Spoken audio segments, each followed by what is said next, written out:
హల్లెలూయా హల్లెలూయా. నేను వాక్యము ధ్యానిస్తూ ఉండగా దేవుడు నాకు బయలుపరిచిన వాక్యం, సంఘమునకు బలమైన వాక్యం కావాలి, సంఘమునకు చక్కని వాక్యం కావాలని దేవాతి దేవునికి నేను స్తుతులు స్తోత్రాలు చెల్లిస్తుండగా దేవుడు నా హృదయంలో ఉంచిన వాక్యం, దేవుడు నాకు ఇచ్చిన వాక్యమును ఈరోజు ధ్యానిద్దాం. పోయిన వారమంతా ఆయన స్తుతించాం, కీర్తించాం. అనుదినము ఆయనను కీర్తించాలి, అప్పుడే ఆయనతో మనం ఉంటాం. ఆయన మనలో ఉంటాడు, మనము ఆయనలో ఉంటాం. కనుక చదవబడిన లేఖన భాగముల నుండి 2వ వచనం చూద్దాం. వివేకము కలిగి దేవుని వెదుకువారు కలరేమో అని యెహోవా ఆకాశం నుండి చూచి నరులను పరిశీలించాను. హల్లెలూయా హల్లెలూయా. వివేకము కలిగిన వారు దేవుని వెదుకువారు ఎంతమంది ఉన్నారని ఆయన ఆకాశం నుండి నరులనంట పరిశీలిస్తున్నారంట. ఆలిందిగానే మనల్ని కూడా దేవాతి దేవుడు పరిశీలిస్తున్నాడు. పరిశీలించి మీరు ఎలాగున్నారో, నేను ఎలాగున్నామో, ప్రతి ఒక్కరూ ఎలాగున్నారో, సంఘంలో ఉన్న విశ్వాసులు ఎలా ఉన్నారో దేవుడు చెప్తున్నాడు. వివేకము కలిగి దేవుడిని వెతుకువారు ఎంతమంది అని ఆయన పరిశీలించినప్పుడు వారందరూ దారి తొలగి బొత్తిగా చెడి ఉన్నారు. హల్లెలూయా హల్లెలూయా. వారందరంట దారి తొలగిపోయి బొత్తిగా చెడిపోయి ఉన్నారు. ఈరోజు మనము కూడా ఆ రీతిగానే జీవిస్తున్నామా? ఈరోజు మన విశ్వాస జీవితం ఆ రీతిగానే ఉందా? మన యొక్క ప్రయాణం, మన యొక్క త్రోవ ఆ రీతిగానే ఉందా?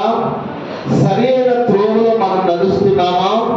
సరి అయిన భక్తి జీవితం మనం జీవిస్తున్నామా? సరి అయిన క్రమములో ఆది అపోస్తలులు చెప్పిన బోధలో దినదినము ఎదుగుతున్న మనం, ఆ యొక్క బోధన ఉన్న మనం, అపోస్తలులు మనకిచ్చిన బోధన బట్టి అపోస్తలులు వేసిన పునాది మీద కట్టబడుతున్న మనం ఏ రీతిగా ఉన్నాం? దేవుడు సెలవిస్తున్నారు, వారు దారి తొలగి బొత్తిగా చెడి ఉన్నారు. మనము కూడా ఆ రీతిగా ఉంటున్నామా? ఒకసారి మనం ప్రశ్నించుకుందాం. ప్రాచీన స్వభావం కలిగి ఉంటున్నామా? నవీనత స్వభావం కలిగి ఉంటున్నామా? ఏ రీతిగా మనం జీవిస్తున్నాం? దేవాతి దేవుడు అంటున్నాడు, వివేకము కలిగి నన్ను వెతుకువారు ఎంతమంది అని దేవుడు ప్రశ్నించినప్పుడు, సంఘములకు ప్రశ్నించినప్పుడు మన యొక్క జవాబు ఏమిటి? అవును, నేను వివేకము కలిగి దేవాతి దేవుని ఆరాధిస్తున్నాను, వెతుకుచున్నాను, భయభక్తులు కలిగి జీవిస్తున్నాను అని ఎంతమంది సాక్ష్యం ఇస్తున్నారు? ఎంతమంది దేవునికి జవాబు ఇస్తున్నారు? సంఘములో ఉన్న నీవు, సంఘములో విశ్వాసిగా ఉన్న మీరు ఏ రీతిగా ఉన్నారు? మీ యొక్క దారి ఎలా ఉన్నది? దారిలో అంటే సరి అయిన క్రమంలో నడుస్తున్నారా, లేదా దారి తొలగి బొత్తిగా చెడి ఉన్నారా? ఒకవేళ సరి అయిన క్రమంలో లేకపోతే, సరి అయిన భక్తులు లేకపోతే, సరి అయిన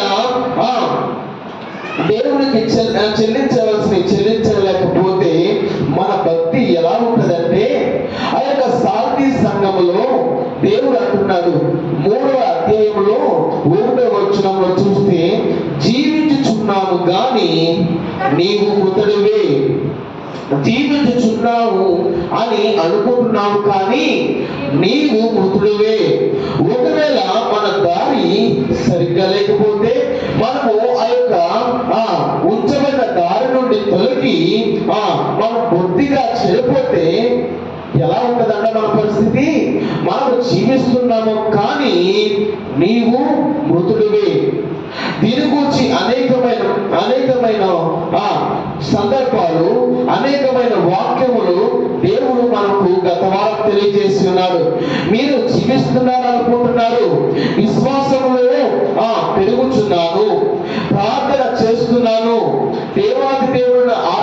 చేస్తున్నాను, ఆయనను గణపరుస్తున్నాను అని అనుకుంటున్నారు. కానీ మీ యొక్క జీవితం సరిగ్గా లేదు.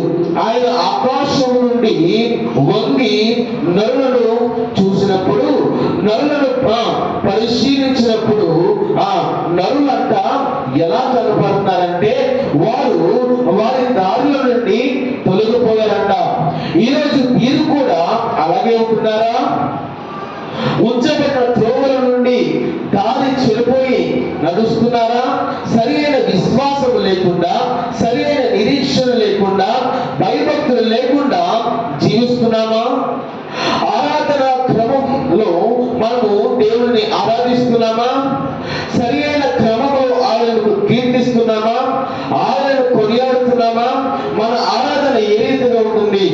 ఆయనను ఏ రీతిగా మనము వెలుగుచున్నాం? ఆరాధన జరిగినప్పుడు, ఆయనను కీర్తించినప్పుడు మన పూర్ణ హృదయముతో, పూర్ణ ఆత్మతో ఆయనను సేవిస్తున్నామా? ఏ రీతిగా మనం భక్తి చేస్తున్నాం? ఏ రీతిగా ఆయన యందు ప్రేమ కలిగి ఉంటున్నాం? ఏ రీతిగా ఆయన యందు భయభక్తులు కలిగి ఉంటున్నాం? మన జీవితం ఎలా ఉంటుంది? మన కుటుంబంలో దేవునికి ఇవ్వవలసిన స్థానం ఏ రీతిగా ఉంటుంది? ఆయన అంటున్నాడు, నా ఆకాశం నుండి చూసినప్పుడంట వివేకము కలిగి దేవునిని వెతుకువారు ఎంతమంది ఉన్నారని ఆయన పరిశీలించినప్పుడంట అందరూ వారి యొక్క దారుల నుండి తొలగిపోయారంట. తొలగిపోవడం ద్వారా వారు చెడిపోయి ఉన్నారు. కనుక ఈరోజు మీరు దారి తప్పిపోతే, ఒకవేళ సరైన మార్గంలో లేకపోతే మన జీవితాలు చెడిపోతాయంట. మన జీవితాలు నాశనమైపోతాయి. సరైన విశ్వాసం లేకుండా, సరైన భయభక్తులు లేకుండా, సరైన భక్తి లేకుండా, ఆయన ప్రేమించకుండా, ఆయన వెదకకుండా మనం ఉంటే మనం ఏమైపోతామంట? చెడిపోతాం, నాశనమైపోతాం. అందుకే అంటున్నాడు, మీరు జీవిస్తున్నారు అనుకుంటున్నారు కానీ మీరు మృతులే అని అంటున్నాడు సార్థి సంగముతో. ఆ రీతిగానే దేవుడు మన గురించి కూడా అంటున్నాడు. నేను దేవాది దేవుడికి మొదలుపెట్టినప్పుడు ఆయన అంటున్నారు ఏంటంటే, విశ్వాసంలో సరైన స్థితిలో, సరైన క్రమంలో సంఘం ఉంటుందా? సరైన ప్రార్థన క్రమంలో ఉంటుందా? నిజమైన భక్తి చేస్తున్నారా? లేదా నామమాత్రమైన భక్తి, సరైన భక్తి చేయకుండా ఉంటున్నారా? మన విశ్వాస స్థితి ఏ రీతిగా ఉంటుంది? సాటి సంగముతో దూత చెప్పిన రీతిగా మనతో కూడా సూటిగా మాట్లాడుతున్నారు. మన విశ్వాసము సరైన రీతిలో ఉంటే, మన నిరీక్షణ సరైన స్థితిలో ఉంటే, మనము ప్రార్థన చేస్తే అంటున్నారు మీరు జీవిస్తున్నారు. కానీ మన విశ్వాసము సరిగ్గా లేదంట, మన జీవితం సరిగ్గా లేదంట, మన ప్రార్థన జీవితం సరిగ్గా లేదంట, మనకు భయభక్తులు సరైన స్థితిలో మనకు లేదంట. అందుకే జీవిస్తున్నాను అని అనుకుంటున్నావు కానీ నీకు మృతుడివే. ఎందుకంటే నీ క్రియలు దేవుని ఎదుట సంపూర్ణమైనవిగా లేవు. అదే 2వ వచనంలో మీరు చూస్తారు, నీ క్రియలు నా దేవుని ఎదుట సంపూర్ణమైనవిగా నాకు కనబడలేవు. మన క్రియలు సరిగ్గా లేదు అంటే మన ప్రవర్తన, వ్యవహారం అంటారు తెలుగులో. మన క్రియలు, మన ప్రవర్తన దేవాది దేవుని ఎదుట సంపూర్ణముగా లేదంట, సంపూర్ణమైన స్థితిలో లేదంట. మన క్రియలు సరిగ్గా లేకుండా, మన వ్యవహారం సరిగ్గా లేకుండా, మన ప్రవర్తన సరిగ్గా లేకుండా మనం ఎలా వెళ్తాం? నేను దేవాది దేవుని వెతుకుతున్నాను, నేను దేవాది దేవునికి యొక్క విశ్వాసం ఉన్నాను, భయభక్తులు కలిగి ఉన్నాను అని మనం ఏ రీతిగా చెప్తాం? అలా చెబితే మనల్ని మనం మోసగించుకున్నట్టే కదా. నిజమైన భక్తి చేస్తున్నామా? నిజమైన విశ్వాసం ఆయన ఎదుట కనపరుస్తున్నామా? ఆ కాలంలో ఆ యొక్క ప్రకటన గ్రంథంలో రాయబడిన రీతిగా ఆ యొక్క సంగమతో దేవుడు చెప్పిన రీతిగా దూత ద్వారా ఈరోజు నీతో మాట్లాడుతున్నారు.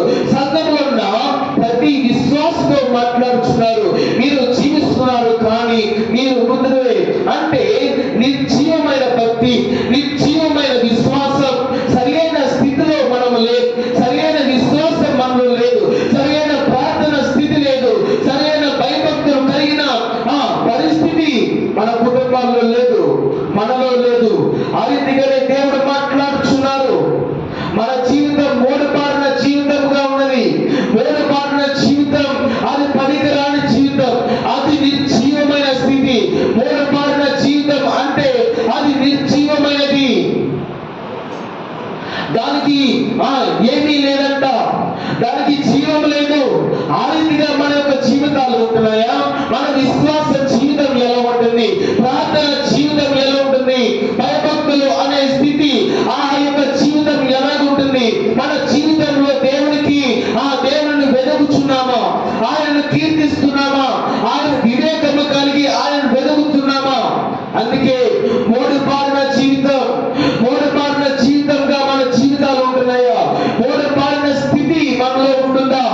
మారా నీళ్లు అంట చేదైనవి అంట. మారా నీరు త్రాగడానికి పనికిరాదంట. నిర్గమకాండం 15వ అధ్యాయం 22వ వచనం చూస్తే అక్కడ ఈ రీతిగా వ్రాయబడి ఉంటుంది. మారా అనే ప్రదేశంలో ఆ యొక్క నీళ్లు చేదైనవి అంట, అవి త్రాగడానికి పనికిరావంట.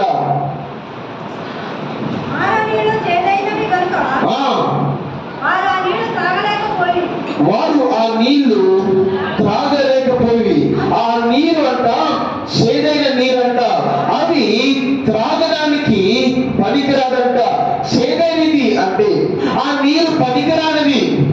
వారు అక్కడ ఆ యొక్క ప్రదేశానికి వెళ్ళారు కానీ, ఇశ్రాయేలు జనాంగం అక్కడికి వెళ్ళారు కానీ ఆ యొక్క మార నీరంట త్రాగడానికి పనికిరాదంట. ఎందుకు పనికిరాదంటే ఆ యొక్క మార నీరు చేదైనది. చేదైనది అనగా మనం ఆత్మీయ సారంగా అర్థం చేసుకుంటే, క్రియలు సరిగ్గా లేకపోతే, దేవుని మనం విశ్వాసం స్థితి సరిగ్గా లేకపోతే, మన జీవితం దేవునికి సరైన రీతిగా భయభక్తులు కలిగి మనకు జీవించకపోతే, మన బ్రతుకులు కూడా ఎలా ఉంటావంటే చేదైన బ్రతుకు. మారా నీరు చేదైనది, అది త్రాగడానికి పనికిరాదు. దానిని మనం దేనికి ఉపయోగించలేము. ఆ రీతిగానే మారా నీరు చేదైనది.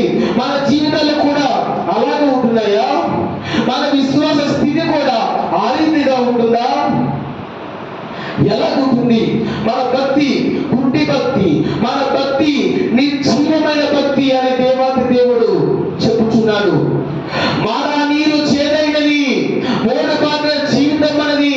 ఆ చేదైన నీరు అనగా మన యొక్క క్రియలు సరిగ్గా లేవు, విశ్వాసము సరిగ్గా లేదు. ఆ యొక్క విశ్వాసము సరిగ్గా లేకపోవడం వలన, క్రియలు సంపూర్ణముగా లేకపోవడం వలన మన జీవితాలు ఆ యొక్క మారా స్థితిలోనికి వెళ్ళిపోతున్నాం. మారా స్థితి, ఆ యొక్క నీరు చేదైనది, అది వారు త్రాగలేకపోతున్నారు. అలాంటి జీవితాలే, చేదైన జీవితాలే మనం కూడా కలిగి ఉంటున్నామా? నయము అంటుంది, నేను నా యొక్క జీవితం మారా వంటిది అని అంటుంది నయోమి. మొత్తం కోల్పోయింది నయోమి. కోల్పోయిన తర్వాత అంటుంది, నా యొక్క జీవితం ఇప్పుడు నేను మారాని అని అంటుంది నయోమి. చేదైన జీవితం కలిగి ఉంటున్నామా? సర్వము కోల్పోయి మనం ఉంటున్నామా? మనలో అభివృద్ధి లేదా?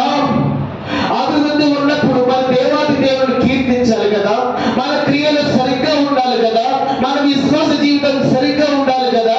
మరి ఇంకను ఎందుకు మోడిబారిన జీవితం, ఇంకను ఎందుకు మారా నీరు చేదైన రీతిగా మన బ్రతుకులు కూడా చేదుగా ఉంటున్నాయి? ఎందుకు మనము ఆ రీతిగా జీవిస్తున్నాం? దేవుడు దీవించాడు సంఘమును, దేవుడు ప్రతి ఒక్క కుటుంబాన్ని దీవించాడు, అత్యధికముగా ఆశీర్వదించాడు. మంచి మధురమైన జీవితాలు మనకిస్తే మరి మన క్రియలు ఎలాగుండాలి, మన విశ్వాసం ఎలాగుండాలి, మన క్రియలు సంపూర్ణమైనవిగా ఆయనకు కనబడటం లేదంట. ఆయన ఆకాశం నుండి నరులను వంగి చూచినప్పుడు, పరిశీలించినప్పుడు మనము ఆయనను వెదకట్లేదంట. త్రోవ తప్పి మనము చనిపోతున్నామంట. అనగా మన యొక్క భక్తి జీవితం సరిగ్గా లేదు, మన యొక్క విశ్వాసం సరిగ్గా లేదు, భయభక్తుల స్థితి లేదు, ప్రార్థన జీవితం లేదు, ఒక సరైన క్రమం లేదు, ఆయనను ఆరాధించట్లేదు పరిపూర్ణముగా, పూర్ణాత్మతో, పూర్ణ హృదయంతో ఆయనను కొనియాడడం లేదు, ఆయనను కీర్తించడం లేదు. మరి తండ్రికి కోపం రాదా? దేవాది దేవునికి కోపం రాదా? మన భక్తి, మన విశ్వాసం, మన ప్రార్థన, మన నిరీక్షణ ఏ రీతిగా ఉంటుంది అని దేవుడు ప్రశ్నిస్తున్నాడు. లోక సంబంధమైన ఆచారాలతో మన జీవితాలు నిండి ఉంటున్నాయి. లోక సంబంధమైన వాటితో మన యొక్క జీవితాలు నిండి ఉంటున్నాయి. అందుకే మన భక్తి సరిగ్గా లేదు. దేవుడు ఉన్నాడు, దేవుడు మనల్ని చూస్తున్నాడు, దేవుడు మనల్ని పరిశీలిస్తున్నాడు అని తెలిసినా కూడా ఇంకా ఎందుకు ఆ చేదైన బ్రతుకు, ఇంకా ఎందుకు ఆ నిర్జీవమైన మోడి పాడిన జీవితం భక్తి సరిగ్గా లేకుండా, మన క్రియలు సరిగ్గా లేకుండా, విశ్వాసం సరిగ్గా లేకుండా నేను దీవించబడాలి, నేను ఆశీర్వదించబడాలి, దేవుని రాజ్యం నేను వెళ్ళాలి అంటే అది ఎలా సాధ్యం? అది ఎలా జరుగుతుంది? అది సాధ్యం కాదు కదా. పరిపూర్ణంగా సంపూర్ణంగా మనం క్రియలు లేకుండా మనం ఎలాగ దీవించబడతాం, ఎలాగ ఆశీర్వదించబడతాం, ఎలా మేలుగా జరుగుతాయి? అందుకే ఆ చేదైన బ్రతుకు, ఆ చేదైన నీళ్లు తీసివేయాలి. చేదైనది అనగా మన క్రియలు సరిగ్గా లేవు, మన ప్రవర్తన సరిగ్గా లేదు, మన విశ్వాసము సరిగ్గా లేదు. ఆ చేదైన నీరు తాగడానికి పనికిరాదు. అతిగానే విశ్వాసము లేకపోవడం వలన, సరైన క్రమము లేకపోవడం వలన, సరైన క్రియలు లేకపోవడం వలన మన జీవితంలో మనం కూడా సంఘంలో కానీ నేను కుటుంబానికి కానీ ఉపయోగం లేకుండా అయిపోతున్నాం.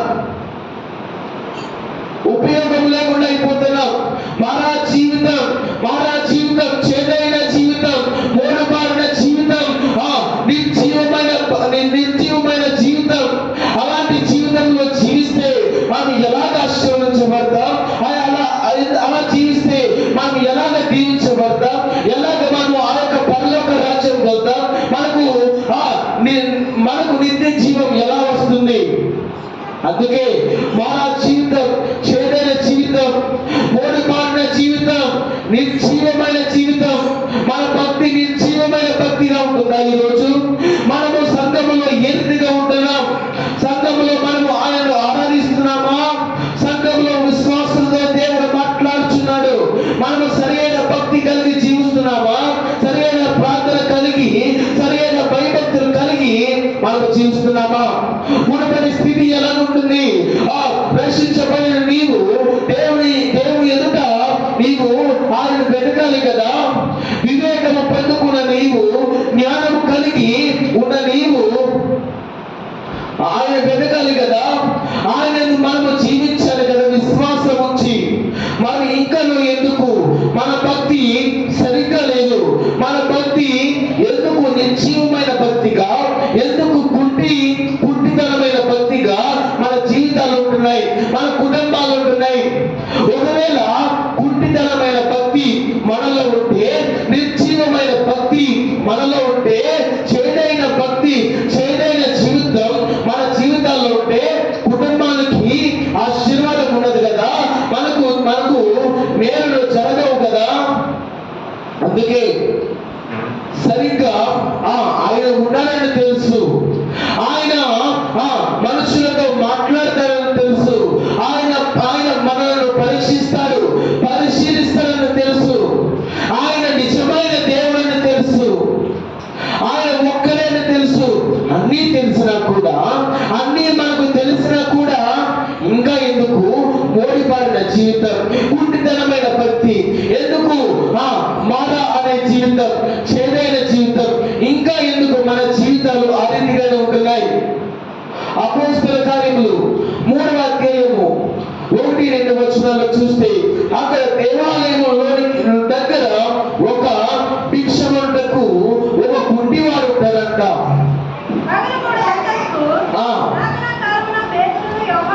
పేతురును యోహాను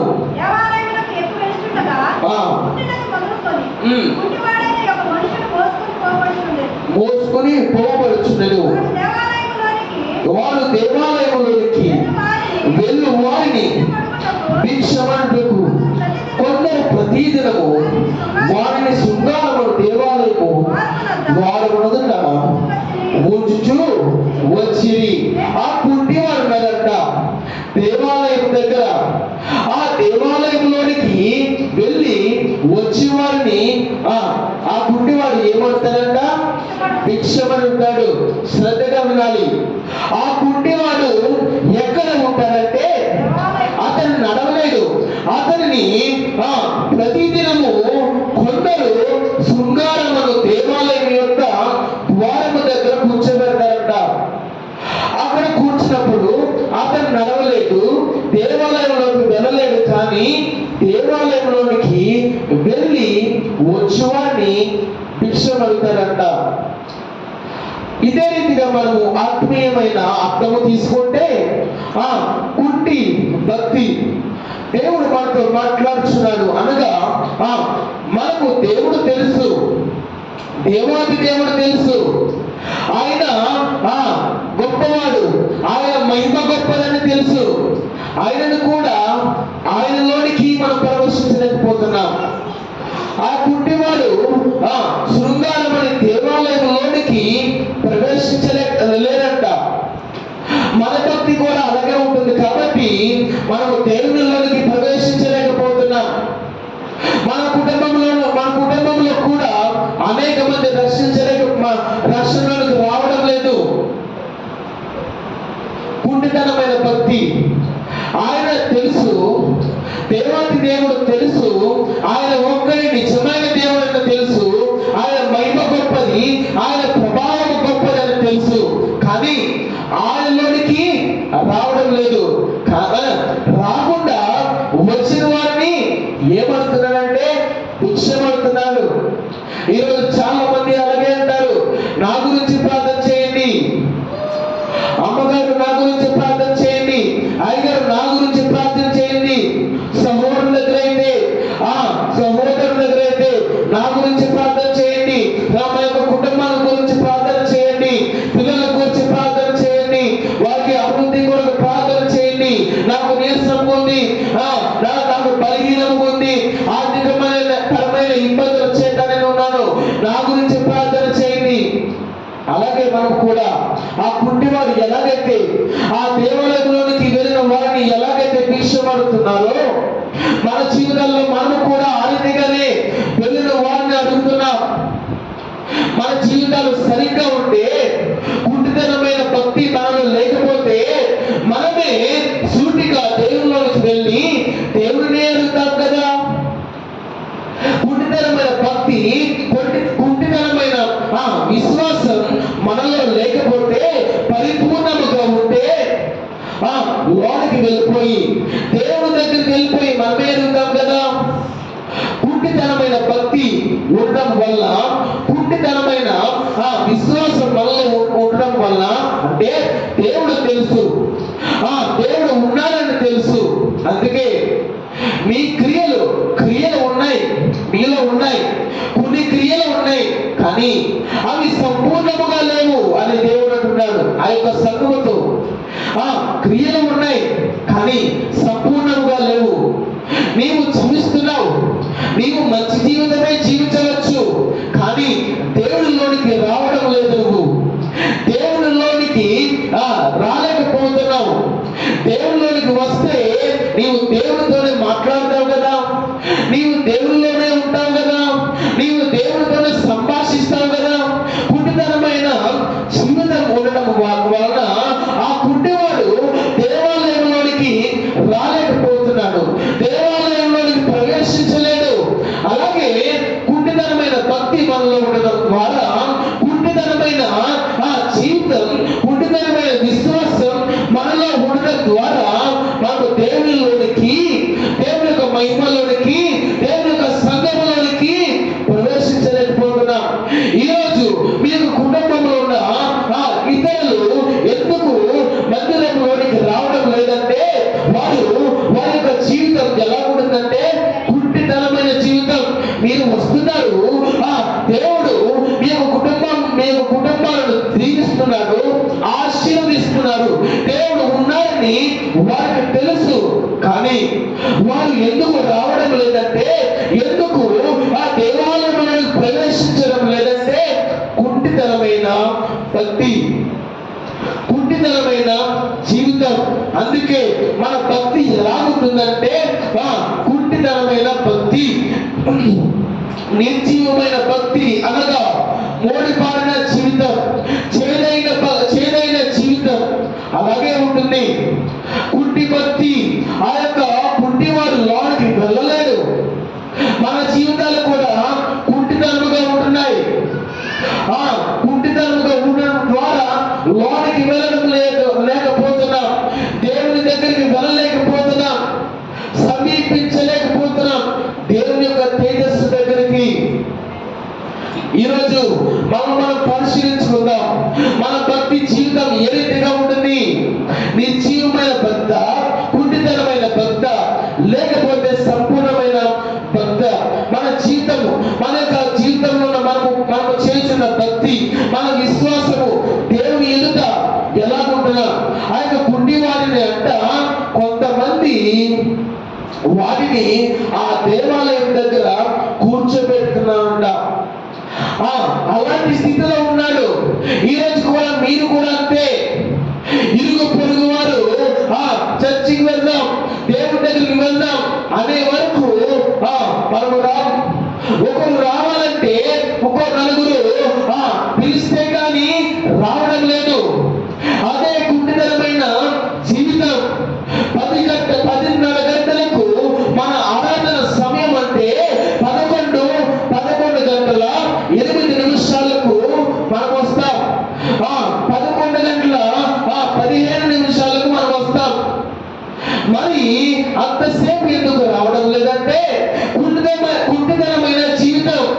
అంటే ఆ కుంటి వారిని కొందరు ప్రతిదినము ఆ యొక్క దేవాలయం దగ్గరికి తీసుకొచ్చిన రీతిగానే నీవు కూడా కుంటితనమైన భక్తి మీలో ఉంది కనుక ఇతర సహోదరులు చెప్పే వరకు, వెళదాం అనే వరకు మనము రాలేకపోతున్నాం.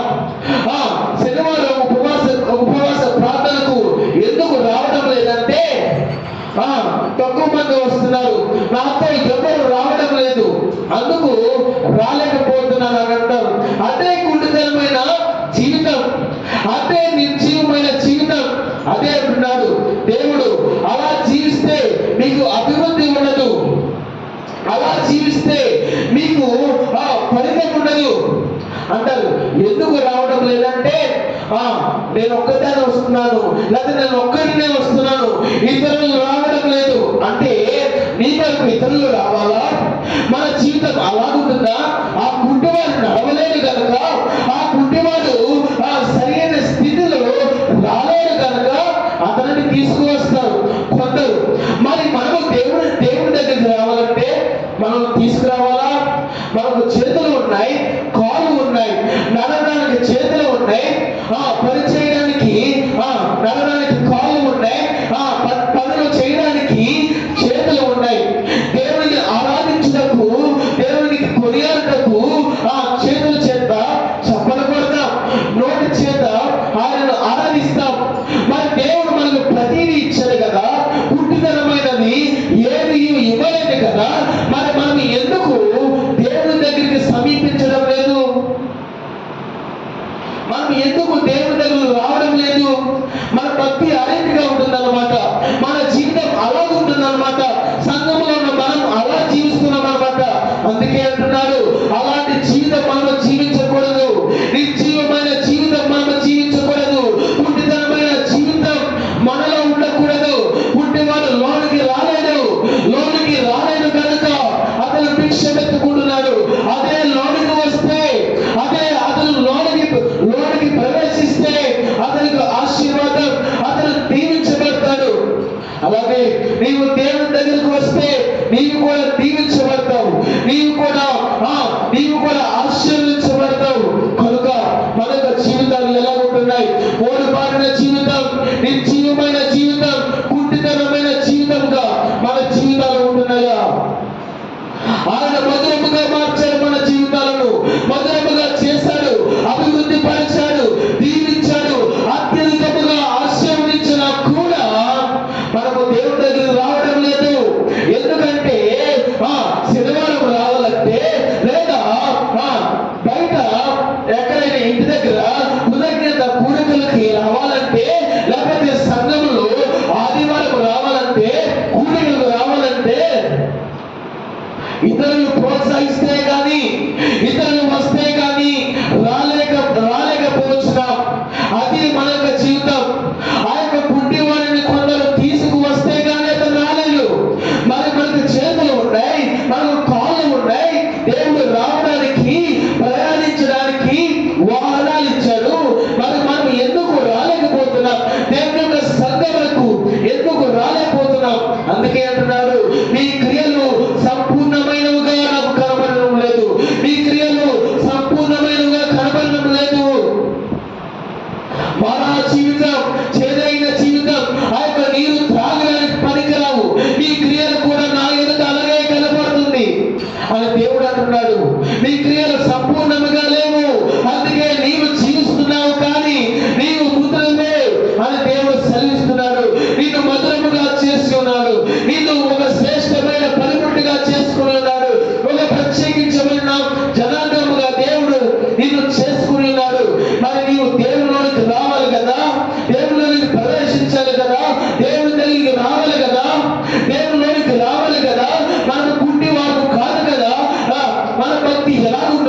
మనకు రావాలి.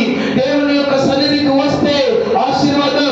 అందుకే మూడు బారిన జీవితము ఇంతకుముందు పూర్వము ఎలాగున్నది, ఈ రోజు ఎలాగున్నది, ఆ పూర్వము నేను ఎంత సంపాదించేవారు, ఇప్పుడు ఎంత సంపాదిస్తున్నా అని మిమ్మల్ని మీరు ప్రశ్న వేసుకోండి.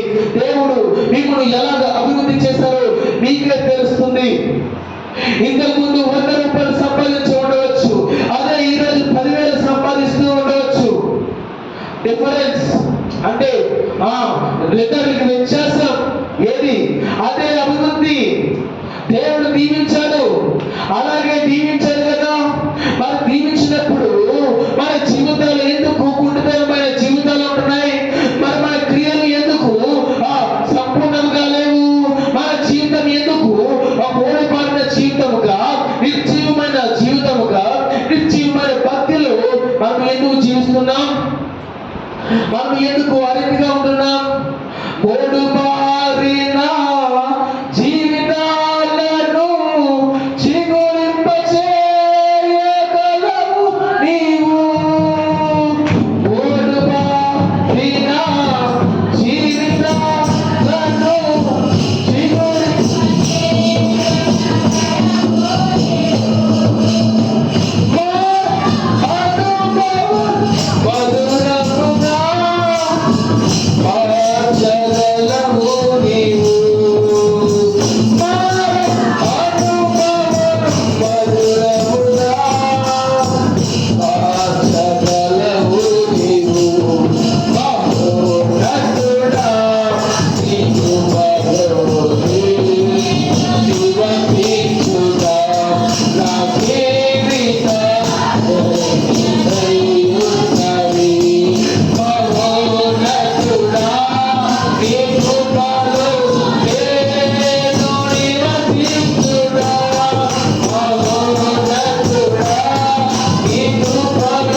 మూడుబారిన జీవితాలను మధురముగా చేశారంట. మోటుబారిన జీవితాలను, మారా అనుభవములు ఆయన మధురముగా చేశారంట.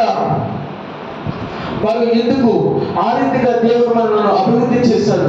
కృప ద్వారా మనల్ని రక్షించుకుని ఉన్నాడు, కృప ద్వారా మనల్ని దీవిస్తున్నాడు, మనల్ని బలపరుస్తూ ఉన్నాడు. మరి ఆ రీతిగా మారాను మధురముగా చేసినట్లుగా మీ జీవితాలను చేశాడు కదా. మోటుబారిన జీవితాలను దేవుడు చిగురించాడు కదా. మనం ఇంకా ఎందుకు భక్తి లేకుండా, విశ్వాసం లేకుండా, సరైన క్రియలు లేకుండా, సంపూర్ణము అయిన స్థితి లేకుండా ఎందుకు మనం ఉంటున్నాం? కొలొస్సీయులకు రాసిన పత్రిక 3వ అధ్యాయం 5-9 చూస్తే అక్కడ లోక సంబంధమైన భూమి మీద ఉన్న అనగా జారత్వమును, అపవిత్రతను, దురాశ, ధనాపేక్షను చంపివేయుడి. వాటి వలన దేవుని ఉగ్రత అవిధేయుల మీదకి వచ్చును అంట. జాగ్రత్త అంట, విగ్రహారమైన ధనాపేక్ష అంట, మరి దురాశ అంట, అపవిత్రత అంట. వీటి వలన ఏమొస్తుందంటే దేవుని యొక్క ఉగ్రత వస్తుందంట. 8వ వచనం చూస్తే, ఇప్పుడైతే మీరు కోపమును, దుష్టత్వం, దూషణ, ఈ నోట బూతులు అను వీటన్నిటిని విసర్జించుడు. హల్లెలూయా, హల్లెలూయా. కనుక భూమి మీద ఉన్న అవయవములు అంట ఏమి? వీటి అన్నిటిని మీరు విసర్జించాలి. వీటిని అన్నిటిని విసర్జించాలి అంటే అదే ప్రాచీన స్వభావం. ఇంతకుముందు ఇవన్నీ మీరు చేసి ఉండవచ్చు, కానీ వీటిని ఇప్పుడు మీరు వాటిని విసర్జిస్తే ప్రాచీన స్వభావముల నుండి నూతనమైన స్వభావములోనికి, నవీనతమైన జీవితంలోనికి రావచ్చు.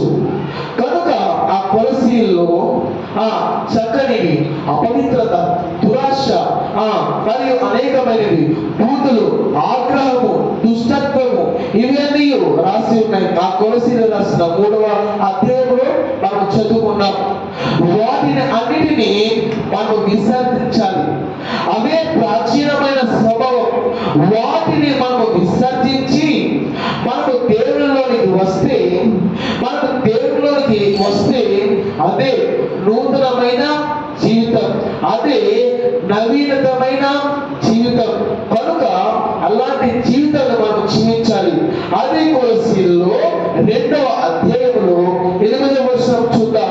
ఈ లోక సంబంధమైన మూల పాఠములను అనుసరించి మోసకరమైన నిరంతక తత్వ జ్ఞానము చేత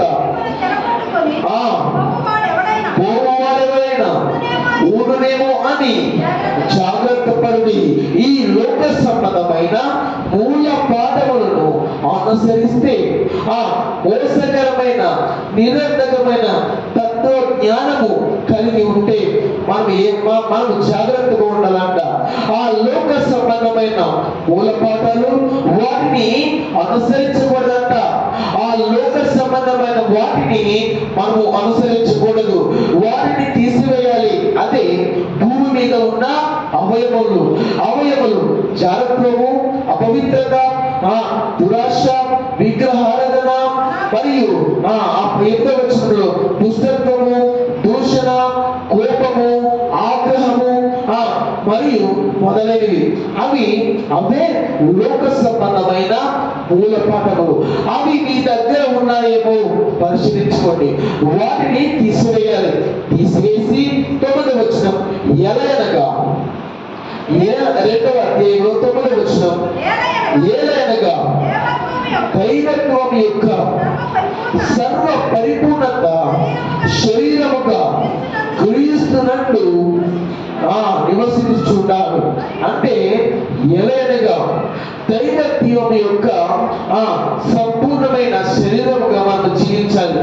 క్రీస్తు యొక్క శరీరముగా మనము జీవించాలి.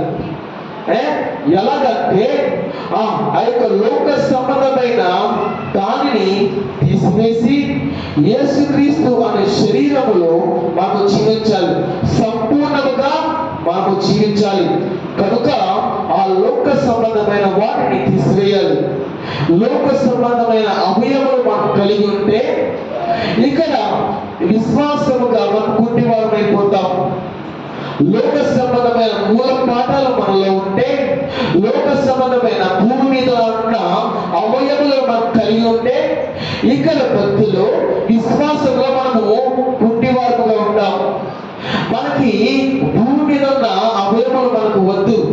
విశ్వాస సంబంధముగా క్రీస్తు యొక్క శరీరములో సంపూర్ణముగా మనం జీవించాలి. కనుక లోక సంబంధమైన మూల పాఠములు మరియు భూమి మీద ఉన్న అవయవాలను త్రోసివేసి ఆ ప్రాచీన స్వభావం తీసివేస్తే ఇక్కడ విశ్వాసముగా నీవు కుంటివాడుగా ఉండవు. కనుక ఎప్పుడైతే ఈ లోక సంబంధమైన వాటిని తీసివేసామో, లోక సంబంధమైన మూల పాఠములను, భూమి మీద ఉన్న అవయవాలను, వీటిని అన్నిటిని తీసివేసి మనం ఎప్పుడైతే దేవునిలో నివసించామో, దేవునిలో పరిపూర్ణత కలిగి ఉన్నామో, మన క్రియలు సంపూర్ణముగా ఉన్నాయో, అప్పుడు ఏమవుతుందంట? ఆ యొక్క 3వ అధ్యాయం అపోస్తల కార్యములు ఏమైందంట? ఆ గుడ్డివాడు లేచి ఎక్కడికి వెళ్ళారంట? పేతురు, యోహాను అతను స్వస్థపరిచిన తర్వాత అతను ఎక్కడికి వెళ్ళారంట? దేవాలయంలోకి వెళ్ళారంట. 6వ వచనం చదువుతాం. 3వ అధ్యాయం అపోస్తల కార్యములు. అంతటి పేతురు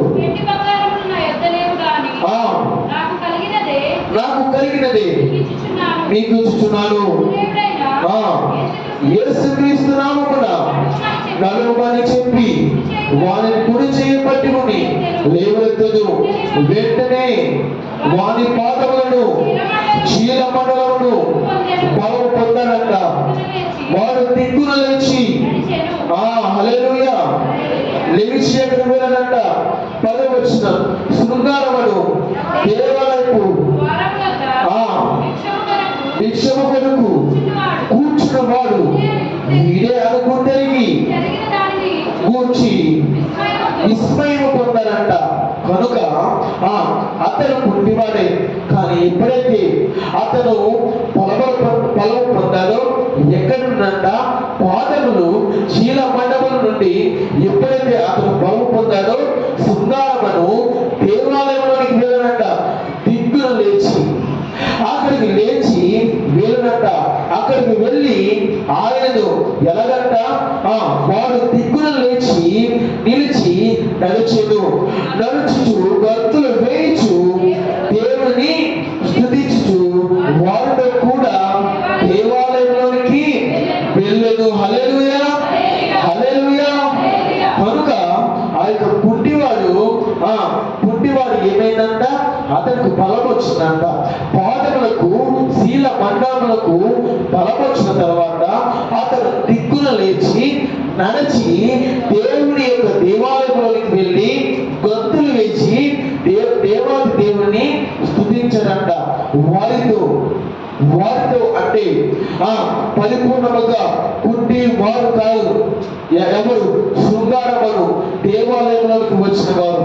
కనుక మీరును లోక సంబంధమైన వాటిని విసర్జించి భూమి మీద ఉన్న అవయవాలను విసర్జించి మీరు క్రీస్తు అనే శరీరములో పరిపూర్ణముగా సంపూర్ణముగా జీవిస్తే ఆ పుట్టివాడు ఎలాగైతే దేవాలయంలోకి వెళ్ళి పరిపూర్ణ అవయములు కలిగిన వారు ఎలాగైతే దేవుని స్తుతించారో, ఎలాగైతే దేవునికి గణపరచాడో, ఈయన కూడా గంతులు వేస్తూ దేవుని స్తుతించారంట. ఆ రీతిగానే మన భక్తి జీవితం పుట్టితనమైన భక్తి జీవితం కలిగి మనం జీవిస్తున్నామేమో. ఈరోజు పరిపూర్ణమైన జీవితం మన యొక్క కుటుంబంలో లేదేమో, భక్తి సరిగ్గా లేదేమో, విశ్వాసం సరిగ్గా లేదేమో, పుట్టితనమైన జీవితమేమో. వాటిని తీసివేస్తే, లోక సంబంధమైన మూలపదములను తీసివేస్తే, భూమి మీద ఉన్న అవయవాలను మనం తొలగిస్తే మనకి ఏమవుతుందంటే ఆ పుట్టివాడు ఎలాగైతే దేవాలయంలోనికి వెళ్ళి దేవుని స్తుతించాడో మనము కూడా దేవునిలో నివసిస్తాం. మన క్రియలు కూడా సంపూర్ణంగా ఉంటాయి. మనము కూడా పరిపూర్ణత చెందుతాం. హల్లెలూయా హల్లెలూయా హల్లెలూయా. ఆ పుట్టివాడి జీవితం ఇంతకు ముందు మారా జీవితం, చేదైన జీవితం. కొందరు తీసుకువచ్చి అక్కడ కూర్చోబెడితే గాని అతను కూర్చోలేడు, నడవలేడు. అలాంటి మారా జీవితం, నిర్జీవమైన స్థితి, కాళ్ళు పనిచేయు, నిర్జీవమైన కాళ్ళు, అలాంటి పనిచేయని వాడు. కొందరు తీసుకువస్తే గాని రాలేని వాడు, దేవుని యొక్క మందిరంలోనికి రాలేని వాడు వచ్చాడు. అలాంటి మారా జీవితం ఉన్న ఆ పుట్టివాడి జీవితంలో మధురమైన జీవితాన్ని దేవుడు కలుగు చేస్తున్నాడు. హల్లెలూయా హల్లెలూయా. అవునా కదా? ఇంతకు ముందు కొంతమంది తీసుకువస్తే కానీ రాలేదు, కాళ్ళు పచ్చే నిర్జీవమైన కాళ్ళు, అతను నడవలేదు. అలాంటి చేదైన జీవితం, నిర్జీవమైన జీవితం, కుంటితనమైన జీవితం నుండి అతను దీవించబడి ఆశీర్వదించబడి ఎలాగంట బలము పొందుకున్నాడంట, శక్తిని పొందుకున్నాడంట. శక్తిని పొందుకొని అతను తనకు తానే నడుచుకుని దేవుని దగ్గరికి వెళ్ళారనమాట. అలాంటి మారా జీవితం ఉన్న ఆ యొక్క పుట్టివారి జీవితంలో మధురము కలుగు చేసుకున్నారంట. మారా నీళ్లు చేదుగా ఉన్నప్పుడు వారు దేవునికి మొరపెట్టారంట. మోషే ఎప్పుడైతే మోషే దేవునికి మొరపెట్టాడో అప్పుడు దేవుడు ఒక సలహా ఇస్తే దేవుడు అక్కడ ఒక సూచన క్రియ చేశారనమాట. ఏమి అంటే మోషేను ఒక చెట్టు తీసుకువెళ్ళి ఆ యొక్క నీరులో వేసిన వెంటనే అవి మధురముగా మారిపోయాయంట. నిర్గమకాండము 15వ అధ్యాయం 25వ వచనం చూద్దాం. అతడు యెహోవా అతనికి ఒక చెట్టును చూపెను. అది ఆ నీళ్ళలో వేసి తరువాత నీళ్లు మధురముగా అయిపోయినాడు. హల్లెలూయా, హల్లెలూయా. అది త్రాగడానికి పనికిరాదు. ఇంతకు ముందు మార అంటే చేదైనది, త్రాగడానికి పనికిరాదు. కానీ మోషే దేవునికి మొరపెట్టినప్పుడు దేవుడు అక్కడ ఒక సూచక క్రియ చేశాడు. మోషేకి ఒక చెట్టును చూపించి ఆ చెట్టును ఆ నీరులో వేసినప్పుడు ఆ యొక్క నీరు మధురముగా అయిపోయింది. అలాగే ఈరోజు నీ యొక్క జీవితం చేదుగా ఉన్నదేమో, పుణ్యతనమైన భక్తి ఏమో, మన జీవితం సరైన స్థితిలో లేదేమో. మోషేకు ఆ చెట్టు చూపించిన రీతిగా ఈరోజు ఈ యొక్క వాక్యమును దేవుడు నీకు అందిస్తున్నాడు. హల్లెలూయా, హల్లెలూయా. మోషేకు ఆ చెట్టు ద్వారా ఆ యొక్క నీరును మధురము చేసిన రీతిగా మీ జీవితాలను ఈ వాక్యము ద్వారా దేవుడు మధురం చేస్తున్నాడు. హల్లెలూయా, హల్లెలూయా. కనుక మారా అంటే చేదు, కుంటివాడు ఉన్నాడు, అతనిలో అతను నడవలేడు, అతని జీవితం కూడా చేదైన జీవితం, సంపూర్ణత లేదు. కానీ ఆ కుంటివాడిని నడిచేలా చేశాడు దేవుడు. ఆ యొక్క చేదైన నీరును మధురముగా చేశాడు దేవుడు.